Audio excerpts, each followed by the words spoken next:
Now, I'd love your thoughts on this. Is the government right to renationalise the railways? 020 7862 2222 is the number. Tell us what you think. Sunday's 0614 from London Waterloo to Shepperton had previously been run by South Western Railway, but yesterday it was operated by Labour as the government's first network to be brought into public ownership. It was painted in the colours of the Union Jack with the words "Great British Railways coming soon" written on it. Unfortunately, it involved a rail replacement bus service because of engineering works.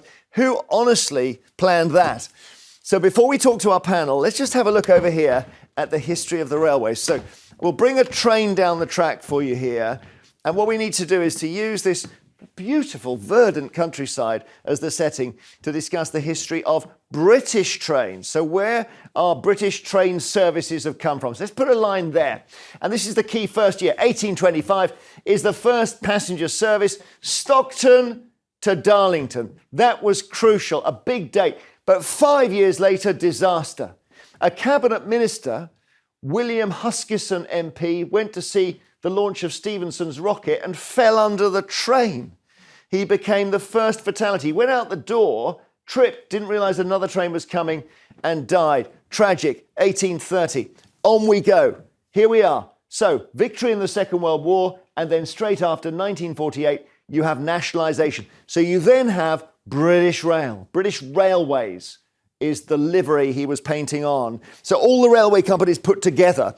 And then in 63, this guy Beeching, who some people say was completely crazy, he was told to cut the network. That was it in 63. That's it in 70. He took an absolute cleaver to it. You wonder what was going on in this guy's head. But if you look in the north of England, it goes from that to that.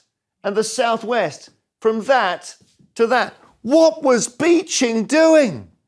On we move. So the next big moment is under the Prime Minister John Major in 1994. Now, remember, Thatcher had gone, but he wanted to do something like a big privatisation that was the kind of thing she would have done. So he chose the railways. But then weirdly, now we're in 2025. This is the last line here.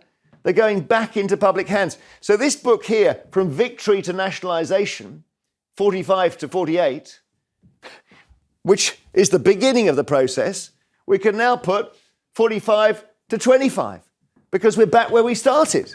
We're back where we started after the end of the Second World War, Brian. Well, I think that's a very simple... What was Beeching doing in the 1960s? The railways were losing money hand over fist. People were buying cars hand over fist. And were using their cars so that usage on the railways was falling dramatically in the 1950s. I mean, you can't go to the seaside on the train now. They've closed all the seaside stations. Well, yes, but times move. Rail usage has gone up in recent years. And you say it's the first Labour-run service yesterday. London North Eastern, LNER, has been in government hands for at least 2 or 3 years. So you happy for it to be nationalised? Well, the privatisation was botched in the 1990s because they had a separate company, Railtrack, some of your viewers may recall, owned the railway, owned the infrastructure, the platforms and the tracks, and we had these train operating companies. We forget, we look back with rose-tinted spectacles. British Rail was a joke in the 1970s and 80s. Do you remember the stories of curled-up cheese sandwiches? It was always the sandwiches. Yeah, cafeteria was So you agree with him, do you? No.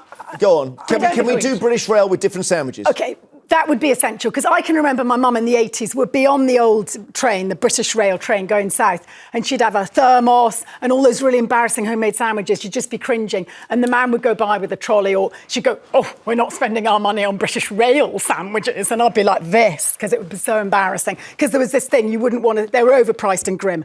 But the reason why I don't think privatisation works with the railways, really simply, yesterday, had to go to the mobile phone company, had a problem. There were 3 mobile phone companies on my high street I could have chosen from. I'm not going to name them.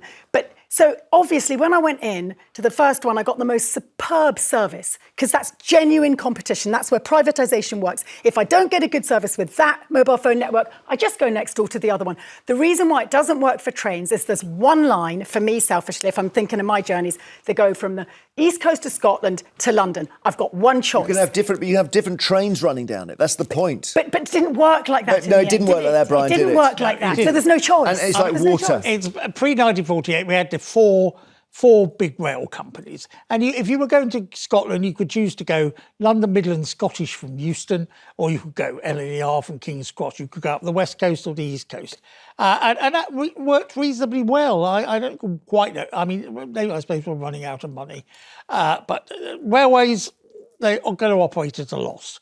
And the issue is the government will never have enough money to properly subsidise the railways. It will never. Infrastructure, we know with HS2, look how much it's costing. HS2 is costing. Well, yeah, but you say it has to be... I mean, if you can't make a profit running a railway, you either don't have one or you have it run by the country and funded by the taxpayer, correct? Or am I missing something? Well, that's sort of where we've always been, really. Yeah. Okay. Well, we'd love your calls on this, whether this is the sign of good times to come. Because the key thing is our ticket price is going to go down. And from what Brian says, they're not going to go down. No, of course. But let's just look at... Do you think ticket prices will go down? I don't believe they will go down, but I think people care less about that and more about the service that they're buying into. We will take the hit financially if we believe we can get from A to B on time. Just quickly on privatisation, because this is where I have a real kind of reservation about privatisation of our national assets. Since privatisation, £31 billion has leaked out of the system, mostly to shareholders' pockets. OK, that's £31 billion that could be in the system. Leaked out, you mean payment of dividends? Yes. Well, that's not leaked out the system. That's the reward you get for investing your money in shares. Yeah, but maybe that system doesn't work. That's how they're trying to raise money. If it's a I get that. But it's in the end, we've ascertained this is a non-profitable exercise, running a train in Britain. Now, I don't think, therefore, it suits the privatisation model. That's what I would argue. And actually, if that means we have to tax, say, car users more heavily to invest more in our railways, you shudder, but you know about the environment. Sorry, don't we tax car drivers heavily enough? I think every single car driver in the country would say they think they pay enough in petrol duty, road fund licence. I don't think Jeremy would. Well, my views are not important. Well, they're not. But I would suggest that we need to look at the way in which we fund our railways, because actually there are too many cars. When I want to go from A to B, I now think I've got to get there 2 hours early, because if I go in a car, there'll be a traffic jam, and if I go on a train, it'll break down.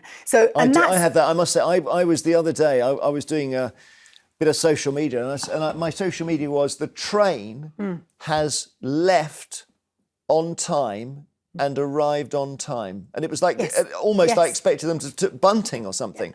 Yeah. Or well, actually, I think that happens balloons. far more often than we give them. Well, it doesn't happen far more often to me, because I think 50% of journeys are messed up. As somebody who regularly travels to Scotland, I normally get half my money back in refunds. That's not an efficient way to run a company. No. It's just not. But the key question is this: whether it will be better when the government runs it. That is the absolute. That's all that matters. Do we think the government is better at running anything at all? Well, do you think it's going to be like the NHS? Is that what you think? Well, I can see the government. Civil servants are not good managers. Okay. At the end of the day, Peter on Facebook says, yes, 100%. I've worked on both private and Nationalise, and British Rail was much better. We had problems, but we mucked in together to sort things out, unlike today. All right, let's move on.